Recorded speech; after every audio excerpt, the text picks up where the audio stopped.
दोनों बहुएं रसोई में काम कर रही थीं। कल दिवाली है तो मिठाइयाँ वगैरह भी तो बनानी है। नाश्ते के लिए मटरी और नमकीन भी बने थे। सबको खाना खिलाने के बाद बस यही काम कर रही थीं। आखिर दोपहर के 3 बजे जाकर दोनों काम से फ्री हुई तो रसोई से बाहर आते रेवा ने अपनी जेठानी गीता से कहा कि जीजी चलो, काम तो हो ही गया, अब थोड़ा बहुत अपने पर भी ध्यान देते हैं। आखिर रूप चौदस का दिन है, श्रृंगार तो हमारा भी बनता है। रेवा चलो थोड़ा बहुत उपटन लगा लेते हैं। दिवाली की साफ सफाई और काम में वैसे भी हाथ पैर कैसे हो गए हैं और कल तो वक्त भी नहीं मिलेगा, इसलिए जो सोना चांदी के हल्के पुल्के गहने पहनने हैं वह भी पहन लेते हैं। अपने गहने मम्मी जी से लिया, हार सेट भी ले आती हूँ। कल कहाँ मम्मी जी से मांगूंगी, लाकर अलमारी में रख देती हूँ, कल पहन लूँगी। रेवा मम्मी जी के कमरे की तरफ गई और गीता वहीं खड़ी रह गई। कमरे में देखा तो मम्मी जी अपने श्रृंगार में लगी हुई थीं। रेवा के कमरे में देखकर बोली, क्या हुआ छोटी बहू, कुछ चाहिए था? मम्मी जी मुझे गहने चाहिए थे, कल तो वक्त ही नहीं मिलेगा, कुछ हल्के फुल्के गहने पहन लेंगे। सास ने नीचे की तरफ देखते हुए कहा, अभी तो मैं उपटन लगाए बैठी हूँ, बाद में देखती हूँ, ठीक है मम्मी जी। गीता वहीं खड़ी थी, उसे देखते ही बोली, अरे जीजी आप अभी तक यहीं खड़ी हैं, आपको मम्मी से गहने नहीं लेने थे क्या?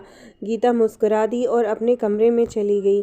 थोड़ी देर बाद दोनों देवरानी जेठानी ने मिलकर उपटन लगाया और अपने सौंदर्य को निखारने के लिए जो जतन कर सकती थीं वह सब किया। 1 घंटे बाद रेवा वापस सासू माँ के पास गई।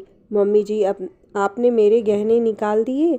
अरे बहू, थोड़ी देर बाद निकाल दूंगी। रेवा वापस अपना सा मुंह लेकर आ गई और रात के खाने की तैयारी करने लगी। गीता भी रसोई में काम कर रही थी, लेकिन वह गहनों का जिक्र बिल्कुल भी नहीं कर रही थी। रात का खाना हो जाने के बाद घर के सभी पुरुष बाहर टहलने के लिए निकल गए। रेवा ने फिर सासू माँ से गहने के लिए कहा, अब की बार सासू माँ, क्या छोटी बहू तुम्हारे गहने अभी ला कर देती हूँ। सासू माँ चिल्लाती हुई अपने कमरे में आ गई और अलमारी से गहने का पर्स उठाकर ले आई और उसे रेवा को देते हुए कहा, लो पकड़ो अपने गहने। रेवा को सासू माँ का यह व्यवहार अच्छा नहीं लगा, पर कुछ नहीं बोली। चुपचाप गहनों का बॉक्स लेकर अपने कमरे में चली आई। कमरे में जाकर गहनों का बॉक्स खोला तो उसके होश उड़ गए। उसमें तो हल्के फुल्के गहने ही रखे हुए थे, बाकी के गहने गायब थे। पापा का दिया हुआ सोने का कंगन और ससुराल की तरफ से दिए गए रानी हार भी नहीं था, बस कानों के टॉप्स, पायल, बिछिया जैसी चीज़ ही रखी हुई थी। रेवा बॉक्स लेकर सासू माँ के कमरे में आ गई। मम्मी जी इसमें तो गहने ही नहीं हैं, क्या बकवास कर रही हो, ठीक से देखो। मम्मी जी मैंने बॉक्स खोलकर देख लिया है, इसमें सचमुच गहने नहीं हैं। सासू माँ उसके हाथ से बॉक्स लेकर खोल कर देखती हैं तो देखते ही बोलती हैं, और क्या चाहिए तुझे? इसमें पूरे गहने नहीं हैं, इसमें रानी सेट सोने का कंगन और आपकी तरफ से चढ़ाए गए गहने नहीं हैं। जो गहने हमने चढ़ाए थे वह तो मेरे थे, मैंने उसे अपने पास रख लिया। बात तेरे रानी सेट और सोने के कंगन की तो याद कर, शादी होकर आई थी तो 5 महीने बाद तेरा अपेंडिक्स का ऑपरेशन करना पड़ा, उसमें कितना पैसा खर्च हुआ। शुक्र है तुम्हें कुछ चीज़ तो वापस दे दी, मुझे तो वह भी नहीं मिले थे, वह भी सिर्फ इसलिए कि मेरा मायका संपन्न नहीं था, तो दाई की भरपाई के लिए जो मायके वालों ने गहने दिए वह उन्होंने दिए। हर बार त्योहार पर अब मैं आर्टिफिशियल ज्वेलरी पहन कर रखती हूँ और पता है वह सबसे कहती फिरती हैं मुझे गहने पहनने का कोई शौक़ नहीं। अरे किस औरत को गहने पहनने का शौक़ नहीं होता? जीजी आपके साथ भी? रेवा ने हैरानी से गीता की तरफ देखा। आपने अब तक कुछ किया क्यों नहीं? परिवार तो उन्हीं का है ना? कहकर गीता तो अपने कमरे में चली गई और रेवा इतनी आसानी से चुप रहने वालों में से नहीं थी। दूसरे दिन दिवाली थी, रोज की तरह ही घर का काम कर रही थी, किसी से कुछ नहीं कहा। शाम के समय सब तैयार होकर अपने अपने कमरे से बाहर आने लगे। सबसे पहले सासू माँ कमरे से बाहर आईं, वह पूरी तरह गहनों से चमक दमक रही थीं। थोड़ी देर बाद गीता भी बाहर आई, उसने आर्टिफिशियल ज्वेलरी पहन रखी थी, लेकिन जब रेवा बाहर आई तो सब हैरानी से उसे देखने लगे। गहने के नाम पर उसने कुछ भी नहीं पहन रखा था। न हाथों में चूड़ियाँ, न गले में हार, न कानों में झुमके। उसे देखते ही ससुर जी बोले, अरे छोटी बहू, तुमने गहने क्यों नहीं पहन रखे?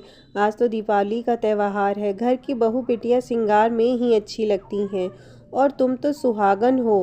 हाथों में सिर्फ लाल चूड़ियाँ और गले में ये पतला सा मंगलसूत्र पहन रखा है। जाओ, जाकर पहले ढंग से तैयार होकर आओ, फिर पूजा करेंगे। लेकिन रेवा गई ही नहीं।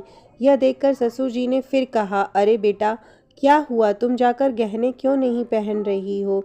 रेवा सासू माँ की तरफ देखने लगी। सासू माँ से कुछ बोलते नहीं बन रहा था, क्योंकि बड़ी बहू तो आर्टिफिशियल ज्वेलरी पहन लेती थी, तो किसी को भी सामने से आसानी से कह सकती कि उसको सोने के गहने पहनने का शौक़ नहीं। पर छोटी बहू के लिए क्या कहें? इतने में रेवा ने कहा, मेरे पास गहने नहीं हैं पापा जी, इसलिए ऐसे ही पूजा करूँगी। बेटा, इतने सारे गहने तो थे तेरे पास, हमने शादी में अपनी तरफ से भी दिए थे। तेरे मायके वालों ने भी अच्छे खासे गहने दिए थे। पर तुम कैसे कह रही हो कि तुम्हारे पास गहने नहीं हैं? आपने जो गहने चढ़ाए थे वह तो मम्मी जी के थे। आप जो जिसकी चीज़ थी वह उसी के पास रहेगी ना। और रही बात मायके वाले गहनों की, तो मैं शादी के बाद बीमार हो गई थी ना। मेरा अपेंडिक्स का ऑपरेशन करने के लिए उन्हीं गहनों से भरपाई करनी पड़ी थी। रेवा ने शांतिपूर्वक बता दिया, लेकिन सुनते ही घर के सभी पुरुषों का दिमाग खराब हो गया कि रेवा क्या कह रही है। उन्होंने दोबारा कहा, छोटी बहू क्या कह रही हो? आप मम्मी जी से पूछ सकते हैं। आप ससुरी गुस्से से सासू माँ की तरफ देखने लगे, लेकिन उससे पहले उन्होंने गीता से पूछा, बहू सच बताना, तुम्हें गहने पहनना पसंद नहीं है? तुम्हारी सास ने तुम्हारे साथ भी कुछ किया है? गीता अपनी नज़रें झुकाए चुपचाप खड़ी रह गई। इधर सासू माँ से कुछ बोलते ना बना। देखकर ससुर जी का पारा 7वें आसमान पर हो गया। लपट चिल्लाते हुए सासू माँ से बोले, बहू के गहने कहाँ हैं? जी जी, वो मेरे पास। सासू माँ से कुछ बोलते बतियाते ना बना। शर्म नहीं आती तुम्हें? त्योहारों के दिन बहुएं बिना गहने के घूम रही हैं, और तुम यहाँ गहनों से लदी फड़ी बैठी हुई हो। उनके गहने लेते हुए तुम्हें शर्म नहीं आई? तुम्हारे पास क्या कमी थी? तुम्हारे घर की बहुएं जितनी बार बीमार पड़ेंगी, उसकी भरपाई क्या तुम उनके गहनों से करोगी? इससे तो अच्छा है कि बेटे बहुओं को लेकर अलग हो जाएं, फिर गहने पहनकर मनाती रहना अकेले दिवाली। अभी के अभी दोनों बहुओं को उनके गहने लाकर दो। सासू माँ से कुछ कहते ना बना, सीधे अपने कमरे में आईं और अलमारी से दोनों के गहने निकाल कर ले आईं। ससुर जी ने दोनों को उनके गहने दिए और कहा, आज के बाद अपने पास ही रखोगी, और जाओ, अभी के अभी ढंग से तैयार होकर आ जाओ। पूजा का मुहूर्त निकला जा रहा है। गहने देखकर गीता की आंखों में आंसू आ गए। तो उन्होंने पूछा, क्या हुआ बहू? यह मेरी पहली दिवाली होगी पापा जी, जब मैं अपने गहने पहनकर पूजा करूंगी। बेटा, गलत के खिलाफ बोलना चाहिए। अगर तुमने पहले ही हिम्मत कर ली होती, तो शायद छोटी बहू को भी यह सब नहीं सहना पड़ता। बस मुझे मेरे घर की बहुएं हंसते मुस्कुराते चाहिए। अब समय व्यर्थ ना करो और फटाफट तैयार होकर आ जाओ दोनों। पापा जी बस अभी आए।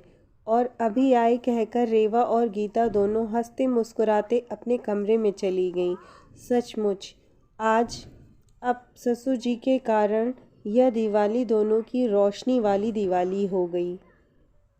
मेरी कहानी आप सबको पसंद आई हो तो प्लीज़ मेरे चैनल को सब्सक्राइब करें।